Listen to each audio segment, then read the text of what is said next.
Series of class 6 science, जहाँ पे कि अभी तक हम क्लास 6 एनसीईआरटी टेक्स्ट बुक के 13 लेसन्स कंप्लीट कर चुके हैं। अभी इस सेशन में हम शुरू करेंगे नया chapter, that is chapter number 14, water. ठीक है, तो वाटर के बारे में तो सब जानते हैं, बहुत पहले से पढ़ते हुए आ रहे हैं क्या कि वाटर की इम्पोर्टेंस क्या है ना। बहुत सुनते हैं ऐसे वाटर, मतलब क्या कि कुछ तो एक हमारी लाइफ में वाटर का बहुत ज्यादा मेन रोल है। ठीक है, फिर दूसरा उसके कितने सारे लाइक मल्टीपल यूजेस वाटर के हैं ना, पीने के लिए, कपड़े धोने के लिए, नहाने के लिए, प्लांट्स में, हर चीज के लिए तो हमें वाटर चाहिए। ठीक है, बिना वाटर के क्या पॉसिबल है। ठीक है, खाना बनाने के लिए भी इनफैक्ट हमें वाटर चाहिए। ठीक है, अगर वाटर नहीं है तो ना खा सकते हैं, ना पानी पी सकते हैं। ठीक है, ना प्लांट्स को वाटर मिलेगा, ना नहा सकते हैं, बर्तन कपड़े कुछ काम नहीं हो पाएगा। ठीक है, तो वाटर क्या है, वाटर हमारे लाइफ का एक बहुत ही इम्पोर्टेंट पार्ट बन गया है, हम बोल सकते हैं। ठीक है, तो अब वाटर जो है, ठीक है, वाटर के बारे में तो हम सब बहुत पहले से पढ़ते आ रहे हैं ना, वाटर की इंपॉर्टेंस पढ़ते हुए आ रहे हैं, वाटर पोल्यूशन के बारे में पढ़ते हुए आ रहे हैं, फिर वाटर के मल्टीपल यूजेस के बारे में पढ़ते हुए आ रहे हैं। ठीक है, तो अब इस लेसन में हम और कुछ चीजें देखेंगे आगे। ठीक है, वाटर के बारे में। चलिए तो शुरू करते हैं chapter number 14, that is water. ठीक है, तो फिर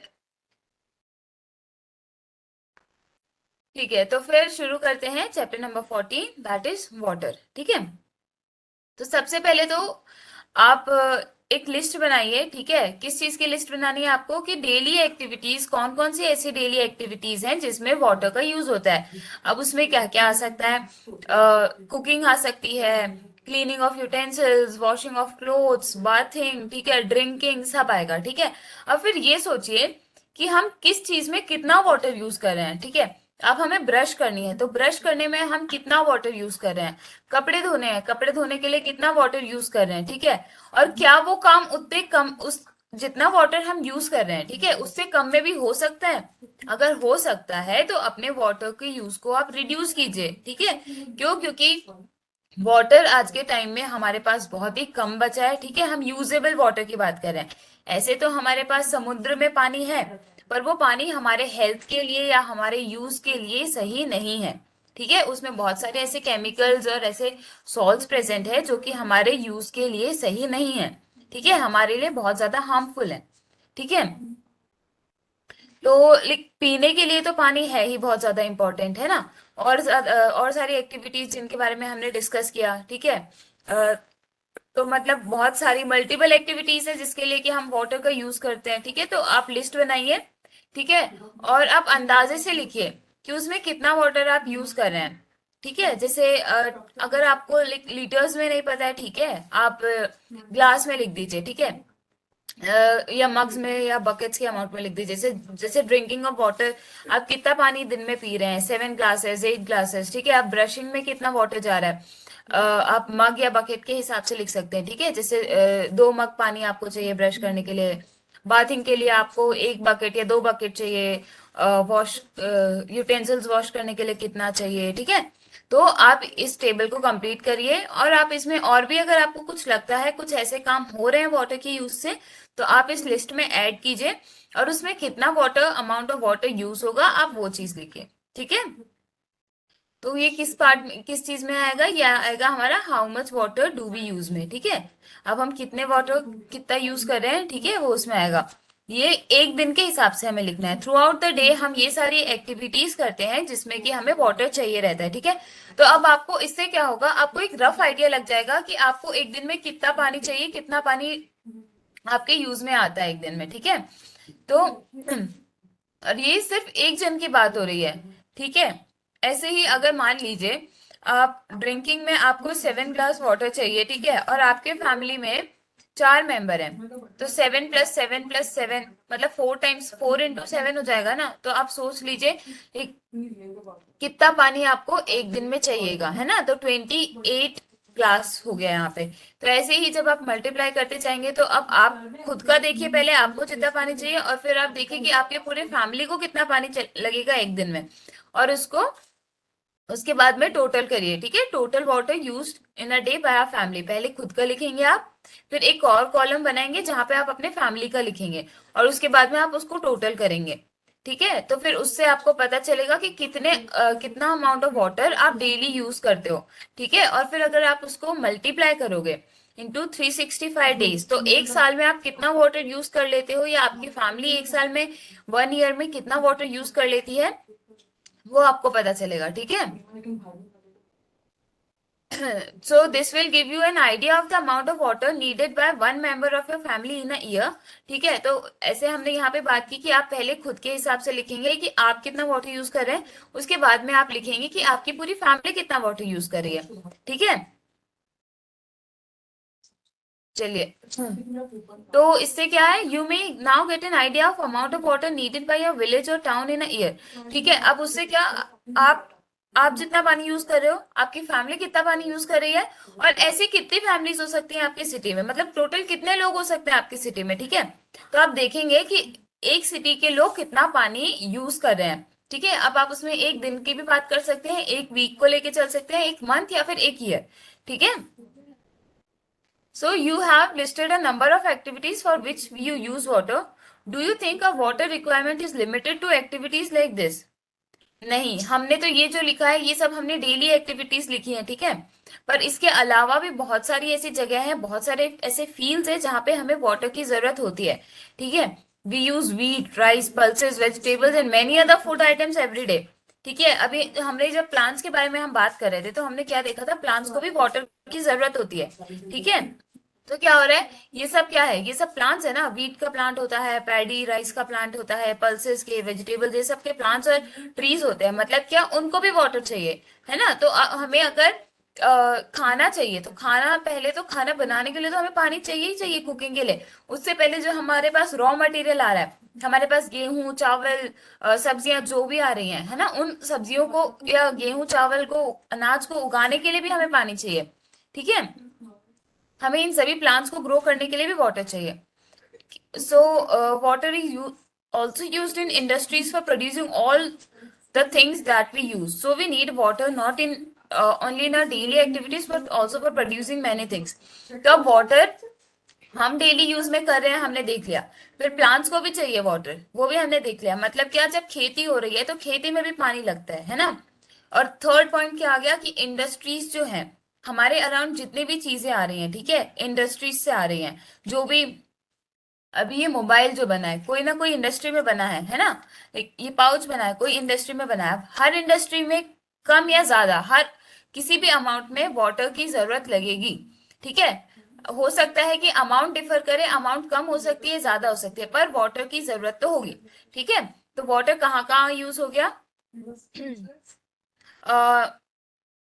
प्रोड्यूसिंग मैनी थिंग्स, ठीक है, डेली एक्टिविटीज, और टू ग्रो प्लांट्स, ठीक है। तो तीन हमने देख लिया। एवरीडे यूज तो ठीक है, पर उसके अलावा भी कुछ ऐसे फील्ड्स है जहां पे कि वाटर की रिक्वायरमेंट हमें होती है, ठीक है। उसके बाद में नेक्स्ट हमारा सेक्शन आता है, where do we get water from. अब पानी हमें मिल कहाँ से रहा है, ठीक है। तो आप बोलेंगे कि वाटर हमें रिवर से मिल रहा है, स्प्रिंग से, पॉन्ड से, हैंड पंप से, या फिर वेल यानी कि कुएं से, ठीक है। या फिर कुछ लोग बोलेंगे कि वाटर हमें वाटर टैप से मिल रहा है, ठीक है। अब सिटीज में तो आप खुद रिवर या पॉन्ड से पानी लेने नहीं जाते हो ना, तो क्या करते हो, आपके घर में तो जो पानी आ रहा है वो वाटर टैप से ही आ रहा है ना। सो अब ये वाटर टैप से पानी किधर से आ रहा है, वाटर टैंक में पानी आ रहा है, आपके जो छत के ऊपर कोई बड़ा टैंक रखा होगा उसमें से आपके वाटर टेप्स में पानी आ रहा है। अब उन वाटर टैंक में पानी कहाँ से आ रहा है, बेसिकली पानी स्प्रिंग, पॉन्ड, हैंडपंप, हैंडपंप नहीं बट जैसे रिवर्स हो गए, इस टाइप की जो बड़ी चीजें हैं उनसे, नहर जो होती है उससे पानी आ सकता है, ठीक है। So water that we get from our tap is also drawn from the lake or a river or a well, ठीक है। तो जो पानी हमें टैप्स में मिल रहा है तो बेसिकली वो भी हमें लेक, रिवर या फिर वेल से ही मिल रहा है, ठीक है। तो उसको जो है पाइप्स के थ्रू सप्लाई किया जाता है, वाटर टैंक्स में भरा जाता है, और वो वाटर टैंक से हमारे घरों में कुछ टैप्स कनेक्टेड होती हैं, ठीक है, जिससे हमें पानी मिलता है, ठीक है। तो अगर आप इस पिक्चर में देखो तो आपको पूरा प्रोसेस दिख जाएगा यहाँ पे, ठीक है। तो क्या हो रहा है, ये आपका कोई रिवर मान लो, ठीक है। वाटर पंप के हेल्प से ये पानी आपके छत के टैंक्स में जा रहा है और ये छत से आपके घरों में डिवाइड होगा, ठीक है। तो बेसिकली कहाँ से मिल रहा है पानी? पानी हमें मिल रहा है वाटर टैंक्स में से, जिसमें कि पानी आ रहा है रिवर्स या लेक से, ठीक है। Each of us may be getting water into our homes in different ways. ठीक है, but finally all of us get water from the same sources such as ponds, lakes, rivers and wells. ठीक है, तो अभी पानी हो सकता है कि अलग अलग तरीके से आ रहा है, ठीक है। अब किसी के घर में वाटर टैप से आ रहा है, कोई भर के लेके आ रहा है कुओं से, ठीक है। पानी लाने के तरीके अलग है, पर पानी बेसिकली आ कहाँ से रहा है? पानी जहाँ से आ रहा है वो जगह तो सेम ही है ना। हो सकता है कि हमारे घरों में जो पानी आ रहा है वो भी लेक्स या फिर रिवर से आ रहा है, ठीक है। अब किसी के घर में पानी भर के लेके आया जा रहा है या वाटर टैंक्स बुलाए जा रहे हैं, अब उनमें कहाँ का पानी है? उनमें भी तो उन्हीं रिवर्स या लेक्स का पानी है ना, ठीक है। So the question is where does the water come from to fill this ponds, lakes और रिवर्स और वेल्स? अब ठीक है, अभी अब हम ये सारा पानी तो हम यूज कर लेंगे, तो इनमें पानी आता कहाँ से जा रहा है? ठीक है, क्योंकि पानी का जितना यूज अभी हमने देखा था कि पानी का कितना यूज हो रहा है, ठीक है। अभी एक ना एक दिन तो ऐसा आएगा जिस दिन हमारी रिवर खाली हो जाएगी, पर ऐसा नहीं हो रहा है। क्यों? क्योंकि वो रिफिल होते जा रहे हैं। हम है ना, जितने भी हमारे वाटर बॉडीज है वो रिफिल होते जा रहे हैं। अब वो कैसे रिफिल हो रहे हैं उसके बारे में हम देखेंगे, ठीक है। So do you know that about 2/3 of the earth is covered with water? ठीक है, 2/3। आप अगर आप स्ट्रक्चर में देखते हो तो फिर इसमें क्या हो रहा है, इसमें आपको ब्लू पार्ट ज्यादा दिख रहा है। ये ब्लू पार्ट क्या है? ये पूरा जो ब्लू पार्ट है ग्लोब का, वो या यहाँ पे अर्थ का डायग्राम आप मान लो, तो इसमें ब्लू पार्ट पूरा वाटर है। तो आप बोलेंगे वाटर, अभी तो हम बोल रहे थे वाटर बहुत कम है, पर यहाँ पे तो हमें वाटर वाटर दिख रहा है पूरा। पर ये सब सी है, ठीक है, समुद्र या ओशन का पानी है। अब ये समुद्र और ओशन का पानी जो है वो हमारे लिए यूज करने लायक नहीं है, ठीक है। So most of this water is in oceans and seas, ठीक है। अभी कितना पानी है यहाँ पे? 2/3, ठीक है। मतलब कि अगर आप पूरे अर्थ को 3 पार्ट्स में डिवाइड कर दोगे तो उस 3 में से सिर्फ एक पार्ट जो है वो लैंड है, बाकी के जो 2 पार्ट्स हैं वो वाटर के हैं, ठीक है। वाटर बॉडीज जितनी हैं उसके हैं, ठीक है। बट ज्यादातर पानी किसमें है? ओशंस और सीज में है, विच इज नॉट यूजेबल, ठीक है। The water in the oceans and seas has many salts dissolved in it. The water is saline, ठीक है। सलाइन मतलब इट इज सॉल्टी, उसमें बहुत सारे सॉल्ट्स होते हैं, ठीक है। वो हमारे यूज करने लायक नहीं है।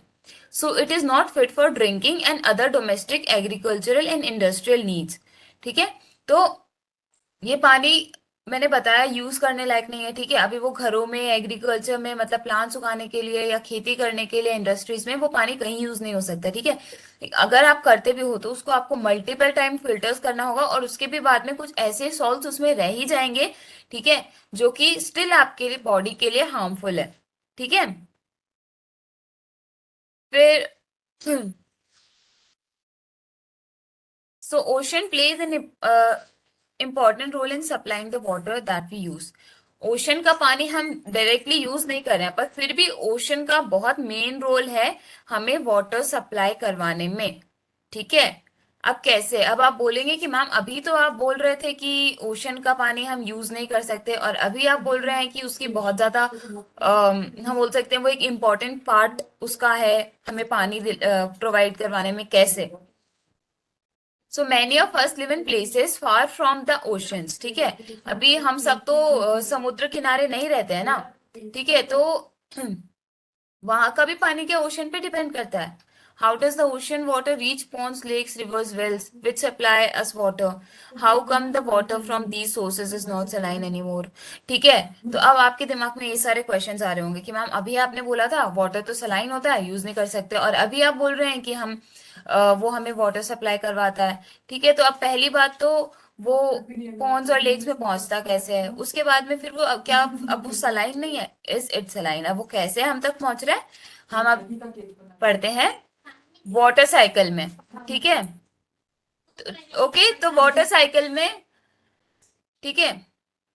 सो क्या पढ़ेंगे अब? हम वाटर साइकिल पढ़ेंगे। वाटर साइकिल में क्या पढ़ेंगे कि वाटर हमारे तक आ कैसे रहा है। भले हम ओशन और रिवर का पानी यूज कर रहे हैं, ठीक है, पर हमारे घरों तक कैसे पहुंच रहा है, ओशन ओशन का जो पानी है वो कैसे पहुंच रहा है, ठीक है। तो अब इसमें पहला है डिसअपेयरिंग ट्रिक ऑफ वाटर। ठीक है, हमने पहले एक लेसन में इवापोरेशन के बारे में बात किया था। इवापोरेशन क्या था? इवापोरेशन जब हमारा वाटर लिक्विड फॉर्म से वेपर फॉर्म में कन्वर्ट हो जाता है ना, लिक्विड फॉर्म से वेपर फॉर्म में हमारा वाटर कन्वर्ट हो जाता है, ठीक है। ठीक है, अब ये सारे प्रोसेसेस कहाँ कहाँ पे हो रहा है, ठीक है, तो आप देखेंगे इस बारे में। तो आप देखेंगे मम्मी जब पोछा लगाती है, मम्मा बोलती है 5 मिनट तक आना नहीं है। क्यों नहीं आना है? 5 मिनट के बाद ऐसा क्या हो जाता है, वो पानी सूख जाता है। अब वो पानी कहाँ गया? वो पानी जमीन ने सोख लिया क्या? अब हमारे घर में तो टाइल्स लगी हुई है, तो वो पानी कैसे सोख सकती है जमीन? नहीं, वो पानी क्या है, इवापोरेट हो गया। मतलब क्या हुआ, वो वेपर्स में कन्वर्ट हो गया, ठीक है। ऐसे ही हमारे जो कपड़े हम सुखाते हैं, ठीक है, अब वो कपड़ों का पानी कहाँ चला जाता है? वो कपड़ों का पानी भी इवापोरेट हो जाता है, ठीक है। इनफैक्ट जो हमारे रोड्स या हम बोलेंगे जमीन जो गीली हो जाती है, वो कैसे सूख जाती है? वो सब पानी जो है हमारा, जो लिक्विड फॉर्म में एक टाइम पे प्रेजेंट होता है, वो इवापोरेट होके वेपर फॉर्म में कन्वर्ट हो जाता है, ठीक है। तो इवापोरेशन क्या था हमारा? Conversion of water into vapour forms, ठीक है, उसको हम बोलते हैं इवापोरेशन, ठीक है। सो हमने जब देखा था, हम सॉल्ट, चैप्टर नंबर 5 में हम सॉल्ट को कैसे अलग करेंगे, किससे? पानी से। तो उसमें हमने इवापोरेशन की प्रोसेस देखी थी डिटेल में, ठीक है। तो the water evaporated and the salt was left behind. तो आप लोगों को पता होना चाहिए कि what is evaporation, and still मैंने अभी आपको फिर से समझा भी दिया कि इवापोरेशन क्या होता है, ठीक है। So on heating water changes into its vapour, ठीक है। तो change of water into its vapour form on heating is called evaporation. Done, easy, ठीक है, क्योंकि हम ये पहले भी पढ़ चुके हैं, तो ये फिर से हमें रिवाइज हो गया, ठीक है। So water vapour does not carry away the salt with it, ठीक है, वो सिर्फ वाटर इवेपोरेट हो जा रहा है। जब हमने उस चैप्टर में देखा था, वाटर की सॉल्ट को कुछ नहीं हो रहा है ना। जब हमने सॉल्ट को वाटर से सेपरेट किया था, तो हमने क्या देखा था? हमने वो सेपरेशन ही इसलिए किया था क्योंकि हमें सॉल्ट चाहिए था, है ना। उसका मतलब क्या है, सॉल्ट हमारे पास रह जा रहा है, वाटर हमारा इवेपोरेट कर जा रहा है, ठीक है। तो अब इसी से आप समझो, जो हमारे ओशन का पानी है वो इवेपोरेट होता है, ठीक है। अब वो इवेपोरेट होता है मतलब क्या, उसमें जो मिक्स्ड सॉल्ट है, ठीक है, जो हमारे लिए हार्मफुल है, उनका कुछ नहीं हो रहा है, वो ओशन में ही रह जा रहे हैं। पर जो हमारा वाटर है ओशन का, वो इवेपोरेट हो रहा है, ठीक है। So water vapour so form become a part of the air and can not usually be seen, ठीक है। तो अब वो जो वाटर वेपर्स होते हैं, वो एयर का पार्ट बन जाते हैं और वो इजीली देखे नहीं जा सकते, ठीक है। तो अब बात यह है कि जब, तो हीटिंग तो बहुत इंपॉर्टेंट है, क्योंकि इवेपोरेशन का प्रोसेस तो ऑन हीटिंग ही हो रहा है ना। So we also found that heating is essential to convert water into its vapour, ठीक है। तो हमने क्या देखा? Heating is essential to convert water into its vapour. However, we have seen that water changes into its vapor also from the fields, roads, rooftop and other land areas. तो पानी water को vapour में convert करने के लिए heat करना बहुत जरूरी है। तो अब आप बोलोगे कि ठीक है, कपड़ों को तो हम हीट नहीं कर रहे हैं जो उससे वाटर इवेपोरेट हो रहा है, या फिर रोड पे तो हम हीट नहीं कर रहे हैं जो उसका वाटर पूरा इवेपोरेट हो रहा है। तो क्या हो रहा है? वो भी हीट से ही हो रहा है, पर वो किसकी हीट से हो रहा है? वो सन की हीट से वो पूरा पानी जो है इवेपोरेट हो रहा है, ठीक है। चलिए, तो इवेपोरेशन का प्रोसेस आई होप समझ में आ गया, ठीक है। So during the day time all the air surrounding us gets heated, ठीक है। तो दिन के टाइम क्या होता है, अपने अराउंड हमें पता है कि सूरज के वजह से हमारे अराउंड जो भी एयर प्रेजेंट होती है वो हीटेड हो जाती है, ठीक है। जिसके की वजह से this warm air provides heat for the evaporation of water in the shade, ठीक है। तो ये क्या होता है कि ये जो हॉट एयर है, वो जो है हीट प्रोवाइड करती है फॉर द इवेपोरेशन, ठीक है। Thus evaporation takes place from all open surfaces of the water. तो जरूरी नहीं है कि वो एक्सपोज्ड हो धूप पे, ठीक है। अगर वो शेड में प्रेजेंट है, मतलब आपकी कोई भी वाटर बॉडी है, जो कोई पेड़ के नीचे, मान लो पेड़ के नीचे छोटा सा गड्ढा प्रेजेंट है, ठीक है। अब वो गड्ढे में पानी भरा है, तो अब आप बोलोगे कि वो पानी कैसे इवेपोरेट हो रहा है? अब वो पानी ऐसे ही इवेपोरेट हो रहा है कि जो हमारा एयर है, एयर तो हमारा जो अराउंड, हमारे अराउंड जो एयर प्रेजेंट है वो हीट अप हो जा रही है, और वो जो है इवेपोरेशन करवा रही है, क्योंकि एयर तो ऑल अराउंड अस प्रेजेंट है ना। भले वो पेड़ के नीचे है तो क्या हुआ, वो भी हीट अप हो गई है सन रेज की वजह से, ठीक है। तो क्या हो रहा है, it is helping in the process of evaporation, ठीक है। As a result water vapours gets continuously added to air, ठीक है। तो क्या होता है, वाटर वेपर जो है एयर में कंटिन्यूसली ऐड होते जा रहे हैं, ठीक है। However evaporation of water is slow in the process, पर इवेपोरेशन जो है वो बहुत स्लो प्रोसेस है, ठीक है। That is why we rarely notice its loss from a bucket full of water. तो इसीलिए हमें ये लॉस बहुत ही रेयर, नेकेड आई से बहुत बहुत रेयरली दिखाई देता है, ठीक है। मतलब क्या कि हम डिफरेंस नहीं देख पाते। इवापोरेशन, अगर आपने कोई बकेट रखी है धूप में, ठीक है, तो अब आपको आप नहीं बोल पाओ, आप बोलोगे कि मैम आपने बोला था इवापोरेशन होगा, पर हमें तो नहीं लग रहा। वो होता है, ठीक है। अब वो हमारे लिए जरूरी नहीं है कि नोटिसेबल हो, वो बहुत ही थोड़ा सा इवापोरेशन होता है, ठीक है। वो जरूरी नहीं है कि हम नोटिस कर पाए, ठीक है। So on heating water on a burner its evaporation takes place even faster. इसी वजह से वो हमारे लिए नोटिसेबल है। जब हम पानी को बहुत देर तक उबालते रहते हैं तो क्या होता है, वो पानी की अमाउंट कम होती रहती है, मतलब इवापोरेशन होता जाता है। और अगर उसके ऊपर आप कोई प्लेट, आपने कोई भगोना लिया, उसमें पानी लिया, ठीक है, उसको आप हीट करते जा रहे हो, करते जा रहे हो, तो थोड़े टाइम के बाद आप क्या देखोगे कि आपका वाटर का अमाउंट है वो बहुत कम हो गया है, ठीक है। वो किस वजह से, क्योंकि आपका ज्यादातर पानी इवापोरेट हो गया है, ठीक है। So next is loss of water by plants. अब loss of water by plants कैसे होगा, ये तो हमने एक प्रोसेस पढ़ा था ना प्लांट्स में, ट्रांसपिरेशन, ठीक है। तो प्लांट्स के थ्रू वाटर का लॉस कैसे होता है, through through the process of transpiration. So plants use a part of this water to prepare their food and retain some of it in their different parts, ठीक है। तो plant को पानी की जरूरत तो होती है, जो रूट से वो एब्जॉर्ब, रूट्स के थ्रू वो एब्जॉर्ब करता है। हमने जब प्लांट्स के बारे में पढ़ा था तो ये चीज हमने देखी थी, ठीक है। अब वो पूरा जो पानी है प्लांट के द्वारा यूज नहीं किया जाता, ठीक है। तो इसीलिए से उसमें से कुछ पार्ट जो है पानी का वो बच जाता है, ठीक है। और वो क्या होता है, it is released by the plants into air, ठीक है, in the form of water vapour. और वो प्रोसेस कौन सा था, ट्रांसपिरेशन, ठीक है। तो ट्रांसपिरेशन के बारे में हमने पहले पढ़ा था, ठीक है। तो उसमें क्या हो रहा है, प्लांट जो है एक्स्ट्रा वाटर लूज कर रहा है बेसिकली, जो कि उसको जब उसने अपना फूड प्रिपेयर किया तो कुछ पानी जो है या कुछ अमाउंट ऑफ वाटर है वो बच गया है, which is to be release in the air, okay. तो once it comes on the surface of its leaf, तो क्या होता है कि इट इज इवेपोरेटेड, ठीक है। चलो, water vapours enter in the air through the process of evaporation and transpiration, ठीक है। सो वाटर वेपर एयर में आ गया। अब हमारे पास कौन से प्रोसेस, ट्रांसपिरेशन और इवेपोरेशन, ठीक है। अब क्या होता है, वाटर लॉस हो गया हमारा, ठीक है। हमें क्या, वाटर हमारा जो था चला गया है एयर में, ठीक है, in the form of water vapours, ठीक है। अब क्या होगा, अब वो वाटर हमें वापस मिलेगा। अब वो वाटर हमें कैसे वापस मिलेगा देखते हैं। सो अब क्या होगा, क्लाउड की फॉर्मेशन होगा। So how clouds are form, ठीक है।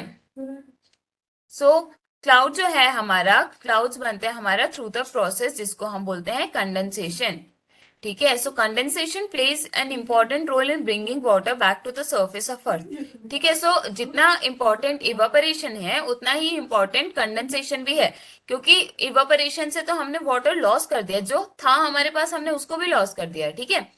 तो अब क्या हो रहा है, so through the process of condensation water is brought back to us, ठीक है।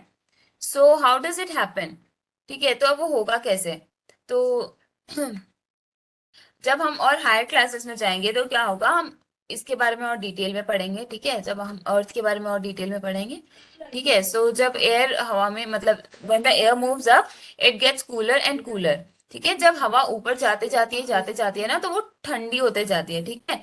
तो जब वो बहुत ऊपर, like at sufficient height, the air become so cool that the water vapor that the water vapor present in it condenses to form a tiny drop of water called droplets, ठीक है।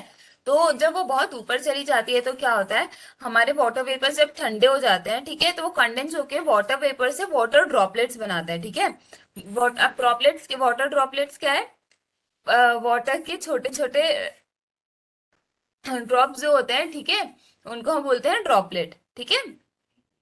अब कंडेंस होके पहले हमारा evaporation हुआ, evaporation और transpiration से हमारे वाटर वेपर्स जो है एयर में गए और वो बहुत ज्यादा ऊपर चले गए, और वो बहुत ऊपर गए तो क्या हुआ, उनका कंडेंसेशन, कंडेंसेशन मतलब क्या, वाटर वेपर्स ठंडे हुए, ठीक है, उसके बाद में वाटर वेपर्स जो है ड्रॉपलेट्स में कन्वर्ट हुए। इजी, ओके, आगे चलते हैं। It is these tiny droplet that remain floating in air and appear to us as clouds, ठीक है। तो अब क्लाउड्स क्या है, तो ये जो टाइनी ड्रॉपलेट्स हैं, जब ये एक साथ इकट्ठे, हमें जब हम नीचे से देखते हैं तो हमें इकट्ठे दिखाई देते हैं एक साथ, तो कैसे दिखाई देते हैं हमें, जब इकट्ठे हो जाते हैं ना, तो वो हमें क्लाउड के फॉर्म में दिखाई देते हैं, ठीक है। It so happens that many droplets of water come together to form larger sized clouds या ड्रॉप ऑफ वाटर, ठीक है। तो अभी बहुत सारे ड्रॉपलेट ऑफ वाटर मिलके ड्रॉप बनाते हैं वाटर, ठीक है। तो some drops of water become so heavy that they begin to fall. अब जब ये ड्रॉपलेट्स मिलके वाटर ड्रॉप बनाते हैं, ठीक है, तो ये बहुत हैवी हो जाते हैं वेट में कि they have to come down, तो फिर वो नीचे आते हैं, ठीक है। So these falling water drops और रेन, तो फिर ये जो फॉलिंग वाटर ड्रॉप्स हैं इन्हीं को हम बोलेंगे रेन, ठीक है। तो बारिश में क्या हो रहा है, हमारे बारिश में बेसिकली हमारी जो वाटर ड्रॉपलेट्स थी वो जब इकट्ठी होके वाटर ड्रॉप्स बना लेती हैं which is relatively larger in size, तो उसी को हम क्या बोलते हैं, जब वो नीचे आती है तो उसी को हम बोलते हैं रेन, ठीक है। इन स्पेशल कंडीशन इट में ऑल्सो फॉल एज हेल और स्नो, ठीक है। अब बहुत ऐसी कुछ कंडीशंस होती हैं जिसमें कि वो ओला जो हम बोलते हैं ना, मतलब क्या, बर्फ बोलते हैं ना, बर्फ जब गिरती है, ठीक है, ओले या बर्फ जो होते हैं तो उसके फॉर्म में भी आ सकता है, ठीक है। So thus, water in the form of water goes into air by evaporation and transpiration, forms cloud and then comes back to the ground as rains, hail और snow. ठीक है, अब जितना अभी तक हमने पढ़ा इस पूरे पैराग्राफ में उसकी समरी दे रखी है, ठीक है। तो क्या हुआ, सबसे पहले हमारे पास वाटर था ओशंस में, ठीक है, जो कि यहाँ पे इवापोरेट हुआ, ठीक है, इवापोरेट हुआ, इसने क्या बना लिया, इसने वाटर वेपर्स बना लिए, ठीक है। अब हमारे पास यहाँ पे थे ट्रीज, अब ट्रीज का जो एक्स्ट्रा वाटर था वो क्या हुआ, ट्रांसपिरेशन हुआ उसका, ट्रांसपिरेशन के बाद क्या हुआ, इवापोरेशन हुआ, और इवापोरेशन क्या के बाद क्या हुआ, उसने भी वाटर वेपर्स बना लिए।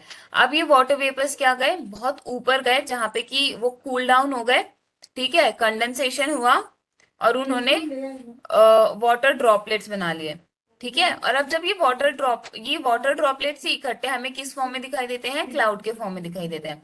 और जब ये वाटर ड्रॉपलेट्स इकट्ठे मिलके एक ड्रॉप बना लेते हैं, ठीक है, तो ये क्या हो जाता है, ये बहुत हैवी हो जाता है और they come back to the land, ठीक है। सो हमारा ये हमने पहले ही बोला था वाटर साइकिल। अब ये साइकिल क्यों है, क्योंकि हमारा शुरुआत कहाँ से हुई थी, हमारी लैंड से शुरुआत हुई, लैंड या ओशन से शुरुआत हुई थी। ट्रांसपिरेशन तो हमारे इधर से ही होने लगा था ना, और फिर ये सारे प्रोसेस होके एट लास्ट फिर से हमें कहाँ आ जा रहा है, वाटर लैंड पे, ठीक है। नेक्स्ट है बैक टू द ओशंस, ठीक है। अब पानी ओशन में वापस कैसे जाता है, हो सकता है बारिश ही जो हो रही है हमारे पास, ठीक है, बारिश ही ओशन में हो, ठीक है। So most of the water that falls on the land as rain और स्नो सूनर और later gets back to the ocean, ठीक है। अब वो रिवर्स जो है, हमारी रिवर कहीं से भी शुरू होती है वो लास्ट में तो ओशन में जाती है ना, ठीक है। अगर वो ओशन में नहीं जा रही है या तो फिर वो हमारे अंडरग्राउंड वाटर में चला जाता है, ठीक है। So most of the water that falls on the land और रेन स्नो सूनर और later goes back to the ocean, ठीक है। अब ये बहुत अलग अलग तरीकों से हो सकता है, कैसे, जो माउंटेन्स की स्नो होती है वो मेल्ट हो जाती है, वाटर के फॉर्म में आ जाती है, और ये जो वाटर है माउंटेन से फ्लो होता है in the form of streams and rivers, ठीक है। और फिर some of the water that falls on the land as rain, ठीक है, also flows in the form of river और स्ट्रीम। तो बेसिकली स्नो या रेन जो हमारी दोनों ही किसमें, रिवर्स या स्ट्रीम्स में फ्लो हो रही है। और रिवर्स हमारी कहाँ जाके खुलती है, लाइक एंड कहाँ होता है रिवर का, रिवर का एंड तो हमारा ओशन में ही होता है ना, तो अल्टीमेटली पानी कहाँ पहुंच गया, ओशन में पहुंच गया, ठीक है। एक तरीका हुआ, अब दूसरा क्या है, so rain water also fills up the lakes and ponds, a part of the rain water gets absorbed by the ground and seems to disappear in the soil. Some of this water is brought back to the air by the process of evaporation and transpiration. The rest seeps into ground. Most of the water becomes available to us as groundwater. ठीक है, अब ground water क्या होता है, जो भी बारिश हुई, ठीक है, अब हमारी वाटर जो हमारा नॉर्मल लैंड पे पड़ा, ठीक है, या फिर पॉन्ड्स और लेक्स में ऐसी जगह पे आया, तो क्या हो रहा है, जो है वो एब्जॉर्ब हो जा रहा है। ठीक है, कौन एब्जॉर्ब कर ले रहा है, हमारी सॉइल जो है उसको एब्जॉर्ब कर रही है। ठीक है, और जो वाटर एब्जॉर्ब नहीं भी हो पा रहा है तो कुछ वाटर फिर से इवेपोरेट हो जाता है। ठीक है, और जो वाटर एब्जॉर्ब हो जाता है वो हमारे पास किस फॉर्म में आ जाता है, ग्राउंड वाटर के फॉर्म में, मतलब अंडरग्राउंड वाटर आ जाता है। ठीक है, सो अब वो कैसे, अब अगर वो पानी हमें चाहिए तो हम कैसे ले सकते हैं, हम वेल्स के थ्रू ले सकते हैं। ठीक है, तो ग्राउंड वाटर को हम वेल्स के थ्रू निकाल सकते हैं।